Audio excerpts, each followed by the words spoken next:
आपसे निवेदन है कि कृपया हम सबको संबोधित करें। जोरदार तालियां माननीय रक्षा मंत्री श्री राजनाथ सिंह जी के लिए।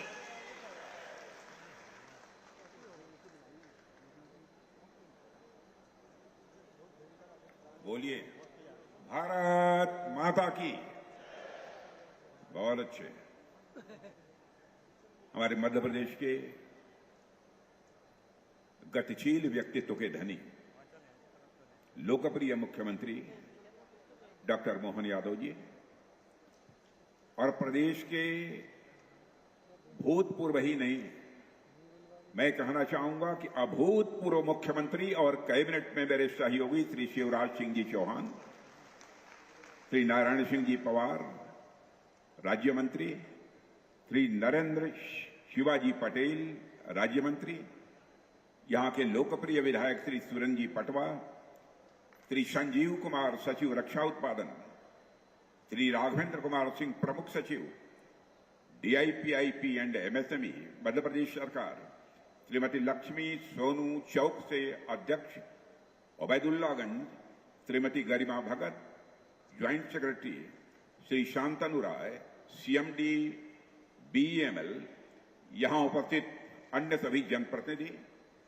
मध्य प्रदेश और भारत सरकार के सारे अधिकारी वर्ग, मेरे मीडिया के मित्रों, देवियों व सज्जनों, बहनों भाइयों, जैसा कि हमारे मुख्यमंत्री डॉक्टर मोहन यादव जी और आपके भूतपूर्व मुख्यमंत्री और भारत सरकार में कृषि मंत्री श्री शिवराज सिंह चौहान ने आपको जानकारी दी है कि आज मध्य प्रदेश को जो सौगात मिल रही है, बहनों भाइयों, ये छोटी मोटी सौगात नहीं है, बल्कि एक बहुत बड़ी सौगात है। और इस क्षेत्र का तो मैं मानता हूं कि बहुत बड़ा सौभाग्य है। और जहां तक मध्य प्रदेश का प्रश्न है, मध्य प्रदेश पूरे हिंदुस्तान में भारत के हृदय प्रदेश के रूप में जाना जाता है। और यहां पर बीईएमएल की ग्रीनफील्ड रेल मेट्रो संयंत्र का आज शिलान्यास हुआ है। जहां तक मध्य प्रदेश का प्रश्न है, मध्य प्रदेश के साथ हमारा बहुत ही पुराना रिश्ता है। मैं जब भारतीय जनता पार्टी के यूथ विंग में काम करता था अध्यक्ष के रूप में, उस समय हमारे श्री शिवराज सिंह जी मध्य प्रदेश का यूथ विंग का काम करते थे। बहुत ही पुराना रिश्ता हमारा शिवराज सिंह जी चौहान जी के साथ भी है। मध्य प्रदेश में बराबर आने जाने का सिलसिला लगातार पिछले 25-30 वर्षों से बना रहा है। और मैं जानता हूं कि मध्य प्रदेश को लोग मेहमान नवाजी के मामले में बेजोड़ हैं। और यहां के लोगों का ऐसा मधुर व्यवहार रहता है, कोई भी आए मध्य प्रदेश वासियों के व्यवहार से बिना प्रभावित हुए नहीं जा सकता है। यह भी मध्य प्रदेश की एक सबसे बड़ी विशेषता है। आज पूरा मध्य प्रदेश अवंतिकानाथ भगवान महाकाल के आशीर्वाद से डॉक्टर मोहन यादव के नेतृत्व में निरंतर विकास के पथ पर आगे बढ़ रहा है। जो भी विकास को गति यहां पर श्री शिवराज सिंह जी चौहान ने मुख्यमंत्री के रूप में दी थी, बहनों भाइयों, मैं देख रहा हूं उसी कुशलता और तेजी के साथ हमारे डॉक्टर मनमोहन यादव जी इस मध्य प्रदेश को आगे ले जाने का काम कर रहे हैं। और सारा आज हिंदुस्तान मध्य प्रदेश को बहुत ही आशा और विश्वास की नजरों से देख रहा है। यह कोई छोटी बात नहीं है। 1800 करोड़ रुपए के निवेश के साथ इस परियोजना का शुभारंभ आज यहां पर हो रहा है और 5000 से अधिक लोगों को रोजगार मिलेगा। शायद ही ऐसी 1-2 परियोजनाएं मध्य प्रदेश में होंगी जिनके लगने पर लोगों को 5000, 6000, 7000 नौजवानों के हाथों को रोजगार मिला होगा। और इसके लिए भी मैं डॉक्टर मोहन यादव जी को भी बधाई देता हूं और साथ ही साथ मैं शिवराज सिंह जी चौहान को भी बधाई देता हूं कि इन सब लोगों के प्रयास से ही यह संभव हो पाया। और मध्य प्रदेश के संबंध में जो मेरा लगाव है, मैं आप सबको आश्वस्त करना चाहता हूं, आगे भी जहां तक जो भी बन सकेगा रक्षा क्षेत्र के माध्यम से जो भी संभव होगा वह करने के लिए मैं सदैव तैयार रहूंगा। और आज मैं देख रहा हूं कि हमारे डॉक्टर मोहन यादव जी, हमारे शिवराज सिंह चौहान की जो एक लंबी विरासत थी, 18 वर्षों की थी ना, 18 वर्षों की, 18 वर्षों की विरासत को तेजी के साथ आगे बढ़ाने का काम कर रहे हैं। और आज यह बहुत ही एक महत्वपूर्ण हमारी पब्लिक सेक्टर अंडरटेकिंग है बीईएमएल, और वह बीईएमएल आज एक बहुत ही महत्वपूर्ण यूनिट यहां स्थापित कर रही है। और बहनों भाइयों, यह कोई केवल एक यूनिट नहीं प्रारंभ हो रही है, ऐसे सैकड़ों छोटी मोटी इकाइयां होंगी, औद्योगिक इकाइयां जिन्हें एमएसएमई कहते हैं, वह भी यहां लगेंगी। और जो लगी हुई हैं, जो इस काम को कर सकती हैं, उन्हें भी इसका लाभ पहुंचने वाला है। यह कोई सामान्य बात नहीं है। उद्योग धंधों के मामले में मैं मानता हूं कि यह क्षेत्र ही नहीं बल्कि मध्य प्रदेश बड़ी तेजी के साथ आगे बढ़ेगा। और मुझे बतलाया गया है कि मध्य प्रदेश में औद्योगिक विकास के लिए जो प्रयास किया जा रहा है, 30 लाख करोड़ रुपए से अधिक का निवेश, इन्वेस्टमेंट इस मध्य प्रदेश को प्राप्त हुआ है। इतने अल्प समय में 30 लाख करोड़ रुपए का। और मैं जानता हूं शिवराज जी सिंह चौहान के शासनकाल में भी बड़ी मात्रा में निवेश आए हैं, लेकिन डॉक्टर मोहन यादव जी भी जिस तेजी के साथ इस काम को आगे बढ़ाने की कोशिश कर रहे हैं, मैं डॉक्टर मोहन यादव जी को हृदय से अपनी तरफ से मैं हार्दिक बधाई देता हूं। और मुझे इस बात की भी जानकारी दी गई है मेरे बहनों भाइयों कि राज्य सरकार ने 48,000 हेक्टेयर का भूमि बैंक भी तैयार किया है। यानी अधिक से अधिक उद्योगों को लाने का एक संकल्प हमारी इस मध्य प्रदेश सरकार का है। और केवल भूमि बैंक ही नहीं तैयार किया है, मुझे बताया गया है कि यहां पर इंटरनेट की सुविधा भी वहां पर उपलब्ध कराई गई है, फैक्ट्री शेड तैयार किए गए हैं, कनेक्टिविटी की सुविधा भी मुहैया कराई जा रही है, और साथ ही साथ यहां पर उत्पादन का कार्य प्रारंभ करने के लिए कुछ उद्योग भी स्थापित किए गए हैं। वैसे तो पहले से ही मैं जानता हूं कि हमारी खमरिया और जबलपुर में रक्षा क्षेत्र की कई इकाइयां बहुत ही अच्छी तरह से काम कर रही हैं।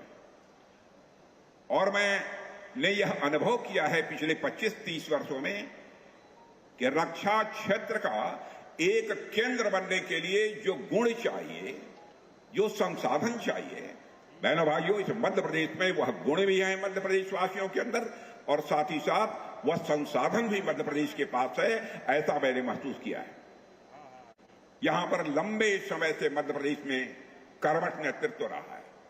सुंदरलाल जी पटवा, यहां पर हमारे शिवराज सिंह चौहान 18 वर्षों तक मुख्यमंत्री, और एक नौजवान आज डॉक्टर मोहन यादव ने कमान संभाली है। स्वाभाविक है, नेतृत्व यदि शानदार हो तो विकास तेजी के साथ होता है। और मुझे मध्य प्रदेश के विकास को देखते हुए तो बहनों भाइयों अब यह लगता है कि शायद कुछ वर्षों के बाद इस मध्य प्रदेश को लोग मॉडर्न प्रदेश कहना शुरू कर देंगे सारे हिंदुस्तान में। यह मध्य प्रदेश ही नहीं बल्कि मॉडर्न प्रदेश है। आज रेल कोच फैक्ट्री का शिलान्यास हुआ है, और इसका नाम भी माने सृष्टि के रचयिता ब्रह्मा जी के नाम पर रखा गया है। माने इस यूनिट की कितनी अहमियत है, नाम देने में भी पूरी सावधानी बरती गई है, सोच समझकर इस इकाई का नाम रखा गया है। क्योंकि आप जानते हैं सृष्टि का निर्माण यदि किसी ने किया था तो ब्रह्मा जी ने ही किया था। इस आदिकर्ता सृष्टि के रचयिता के नाम पर इस यूनिट का नाम रखा गया है। यहां रेल के डिब्बों का निर्माण तो होगा ही, साथ ही रेलवे के और भी अलग अलग प्रोडक्ट्स, रेलवे के अलग अलग और भी सारी सामान यहां पर बनाए जाएंगे। और मुझे बताया गया है कि 1,800 करोड़ रुपया इस काम में लगेगा। और बहनों भाइयों, जो मुझे जानकारी दी गई है उस आधार पर मैं विश्वास के साथ कह सकता हूं 2 साल के अंदर यह काम पूरा होकर रहेगा और यह फैक्ट्री यहां पर जगमगाती हुई आपके नजरों के सामने होगी।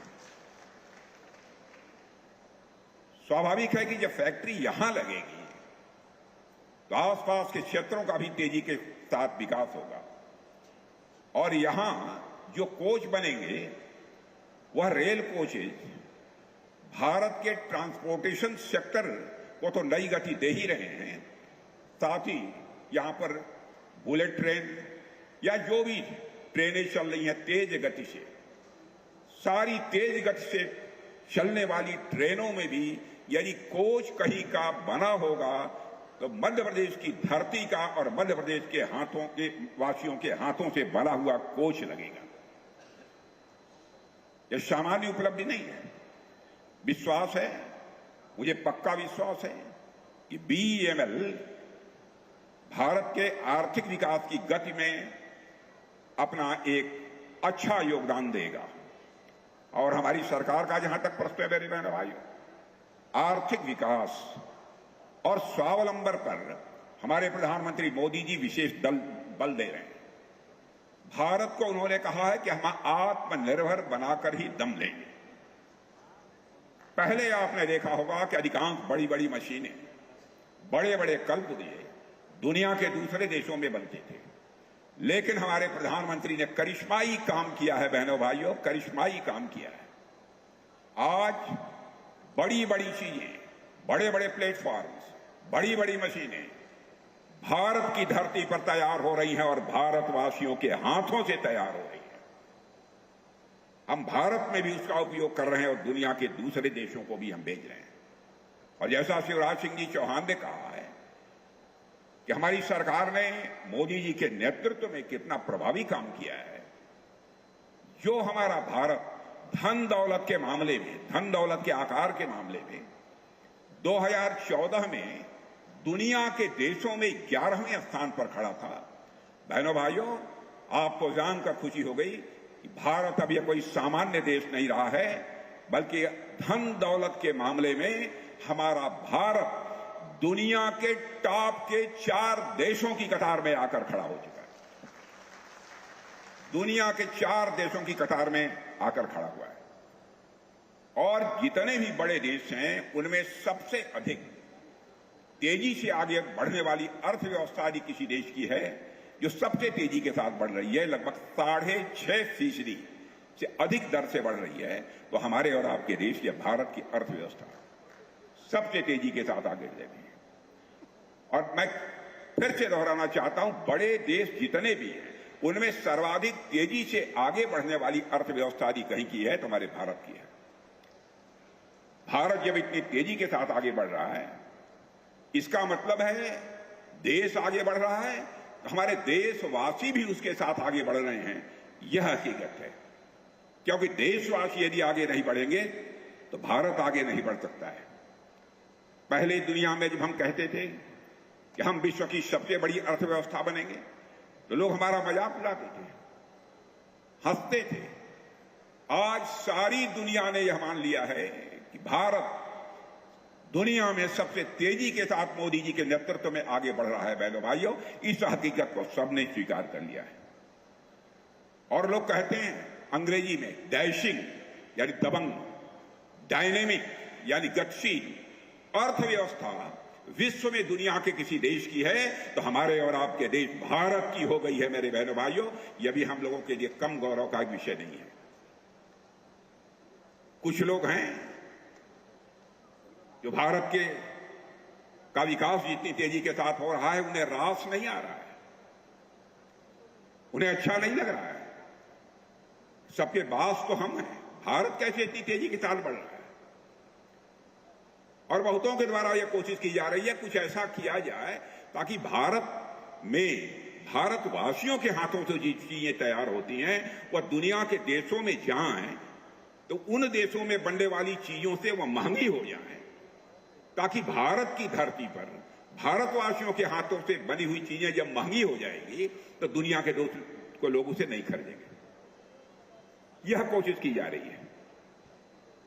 लेकिन बहनों भाइयों, भारत जितनी तेजी के साथ आगे बढ़ रहा है, मैं पूरे विश्वास के साथ कहता हूं कि भारत को अब दुनिया की कोई ताकत विश्व की एक बड़ी शक्ति बनने से रोक नहीं सकती है।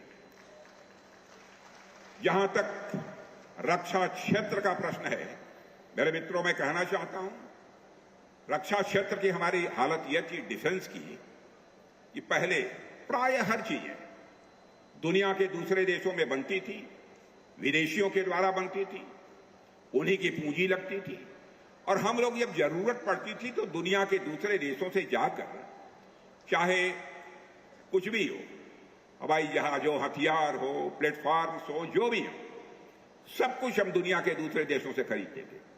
लेकिन आज मैं आपको जानकारी देने के लिए आया हूं, बहनों भाइयों, अब हम इनमें से बहुत सारी चीजें न केवल भारत की धरती पर बना रहे हैं, न केवल भारतवासियों के हाथों से बना रहे हैं, न केवल हम अपनी आवश्यकताओं को पूरा कर रहे हैं, बल्कि हम दुनिया के दूसरे देशों को भी हम एक्सपोर्ट करने का काम कर रहे हैं, उनके पास भी हम भेज रहे हैं। दुनिया के देश हमारे सामान को खरीदने का काम कर रहे हैं। जब मोदी जी पहली बार 2014 में प्रधानमंत्री बने थे, उस समय भारत के डिफेंस आइटम, रक्षा उत्पाद की चीजें दुनिया के देशों को केवल 600 करोड़ रुपए की एक्सपोर्ट होती थी, माने जो दुनिया के दूसरे देशों के लोग खरीदते थे। बहनों भाइयों, आपको जानकर खुशी होगी, अब हम 24,000 करोड़ से ज्यादा का डिफेंस आइटम अब एक्सपोर्ट कर रहे हैं। यह है भारत की ताकत, यह नए भारत का यह नया रक्षा क्षेत्र है। और निर्यात लगातार बढ़ रहा है। और मैं यहां के नौजवानों का करिश्मा बतलाना चाहता हूं। जो टेक्नोलॉजी होती है, जो हिंदी में तकनीक कहते हैं, यह तकनीक भी दुनिया के दूसरे देशों के नौजवान बनाते थे। अब बड़ी संख्या में हमारे देश के नौजवान वह सब सारी तकनीक बना रहे हैं, वह टेक्नोलॉजी बना रहे हैं, और उसी टेक्नोलॉजी का प्रयोग करके हम बहुत सारे अपने रक्षा से संबंधित हथियार, प्लेटफॉर्म्स, बम, तोप, गोले और मिसाइल बना रहे हैं। आपने देखा कि ऑपरेशन सिंदूर हुआ। शिवराज सिंह जी ने आपके सामने चर्चा की कि कैसे पहलगाम में कुछ आतंकवादियों ने आकर हमारे वहां पर्यटन के लिए गए कुछ निर्दोष नागरिकों की निर्मम हत्या कर दी थी। मेरे बहन भाइयों, उन्होंने मान लिया था कि भारत शांत होकर बैठ जाएगा। हमारे प्रधानमंत्री जी का संकल्प था, हम लोगों ने तय किया हम इसका मुंहतोड़ जवाब देंगे। और आपने देखा होगा, ऐसी कल्पना भी कभी नहीं की जा सकती थी। धर्म पूछ कर मारेंगे। पूछते थे कि तुम कौन हो। बहनों भाइयों, हम लोग धर्म किसी का पूछकर किसी की हत्या नहीं कर सकते। हम तो किसी की हत्या में विश्वास ही नहीं करते। बल्कि चींटी को भी, हमारे घर में माताएं बहनें जो आटा गूंथती हैं, यदि चींटी कोई थाली के बगल से गुजरती है तो थाली का आटा निकालकर उस चींटी के खाने के लिए डाल देती हैं और ईश्वर से कामना करती हैं कि यह चींटी भी दीर्घजीवी हो। यह भारत की सोच है। और यहां आतंकवादियों ने आकर धर्म पूछ कर लोगों को मारा। तो बहनों भाइयों, हम लोगों ने भी ठान लिया कि हम धर्म पूछकर किसी को नहीं मारेंगे, बदला नहीं लेंगे। हम उनका कर्म देखकर हम उनको मारेंगे बहनों भाइयों, और कर्म देखकर हम लोगों ने मारा। और हम लोगों ने माना कि यह भारत की आत्मा पर प्रहार किया है। और मैं आपको याद दिलाना चाहता हूं, जब सीता जी लंका में थी, रावण ने अपहरण किया था, तो उस समय हनुमान जी जब वहां पहुंचे और जब पूरी लंका की वाटिका में तोड़ फोड़ सब मचाई, और फिर जब सीता जी के पास पहुंचे तो सीता जी ने बड़ी विनम्रता से कहा कि हे हनुमान, ये आपने क्या किया? लंका में आपने इतनी तोड़फोड़ क्यों की? इतने लोगों को क्यों मारा? तो जानते हैं, बड़ी विनम्रता से बैठकर हाथ जोड़कर हनुमान जी ने सीता जी से कहा, हे माते, जिन मोहि मारा तिन मोहि मारे, जिन्होंने हमको और हमारे लोगों को मारा था, हमने उन्हीं को मारा है। और बहनों भाइयों, मैं आपको रक्षा मंत्री होने के नाते भी स्पष्ट तौर पर बतलाना चाहता हूं, हमारे प्रधानमंत्री जी का भी संकल्प है। भारत किसी को आज तक कभी आंख उठाकर देखने की कोशिश नहीं की है। भारत चाहता है केवल भारत का ही कल्याण न हो, बल्कि पूरे विश्व का कल्याण होना चाहिए। और दुनिया का अकेला देश है भारत, जहां के ऋषियों और मनीषियों ने वसुधैव कुटुंबकम का संदेश दिया है।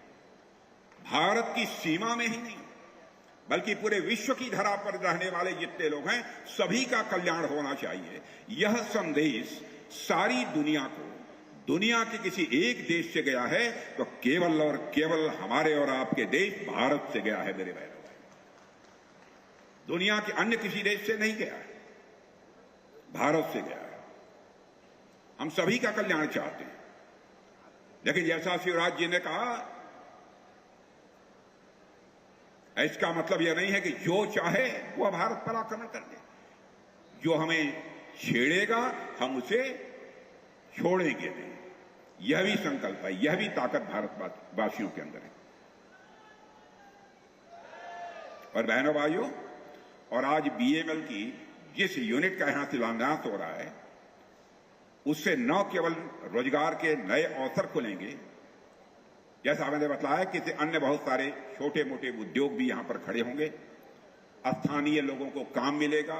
आप भी जो यहां पर बैठे हुए हैं, आपके परिवार के किसी न किसी नौजवान को निश्चित रूप से काम मिलेगा, ऐसा मेरा पक्का विश्वास है। और साथियों, जहां तक मध्य प्रदेश का प्रश्न है, हमेशा ये जंगलों की खूबसूरती, अपने टाइगर्स और अपनी प्राकृतिक सुंदरता के लिए पूरे भारत में जाना जाता है। मैं समझता हूं कि जिस प्रकार से यहां पर उद्योग स्थापित किए जा रहे हैं और जिस प्रकार से यहां के मुख्यमंत्री ने लैंड बैंक तैयार किया है, यह केवल मध्य प्रदेश अपनी सुंदरता के लिए नहीं जाना जाएगा, बल्कि यह मध्य प्रदेश अपने औद्योगिक विकास के लिए भी जाना जाएगा, ऐसा मेरा पक्का विश्वास है। लेकिन साथ ही हमको ध्यान देना होगा, पर्यावरण और विकास, इन दोनों का संतुलन बनाकर चलना होगा। जहां जहां पर भी हमारे उद्योग लग रहे हैं, हम लोगों की पूरी कोशिश रहती है पर्यावरण किसी भी सूरत में ज्यादा प्रदूषित न होने पाए, इसकी भी हम लोग सावधानी बरतते हैं। और मैं साथियों, बीएमएल रक्षा जरूरतों के लिए और आम आदमी की जरूरतों के लिए दोनों ही क्षेत्रों में बेहतरीन काम कर रहा है। और यहां बीएमएल के सीएमडी शांतनु राय हैं, उनकी और उनके पूरे टीम की मैं दिल से सराहना करना चाहता हूं। और मैं उनसे यह भी कहूंगा कि और नई नई टेक्नोलॉजी के लिए काम करें। बीएमएल में भी रिसर्च और डेवलपमेंट का सिलसिला भी प्रारंभ किया जाना चाहिए। और मुझे विश्वास है कि मध्य प्रदेश अब ऐसे ही विकास के पथ पर तेजी से आगे बढ़ता रहेगा। और मेरा विश्वास है कि मध्य प्रदेश का यह औद्योगिक विकास भारत को नई औद्योगिक ऊंचाइयों पर ले जाने में सहायक होगा, ऐसा मेरा पक्का विश्वास है। इन्हीं शब्दों के साथ आप सबको अपनी हार्दिक बधाई देते हुए और साथ ही मुख्यमंत्री जी और अपने कृषि मंत्री जी दोनों को मैं बधाई देना चाहता हूं इस उपलब्धि के लिए। इन्हीं शब्दों के साथ आप सभी को धन्यवाद देते हुए अपना निवेदन समाप्त करता हूं। आप सबको धन्यवाद, बहुत बहुत धन्यवाद। पराक्रमी और आत्मनिर्भर भारत के माननीय रक्षा मंत्री श्री राजनाथ सिंह जी को कोटि कोटि वंदन और बहुत बहुत धन्यवाद माननीय आपके आशीर्वचनों के लिए। अब हम निवेदन करते हैं Shri Rajiv Kumar Gupta, director rail and metro, आपसे कि कृपया आभार प्रकट करें।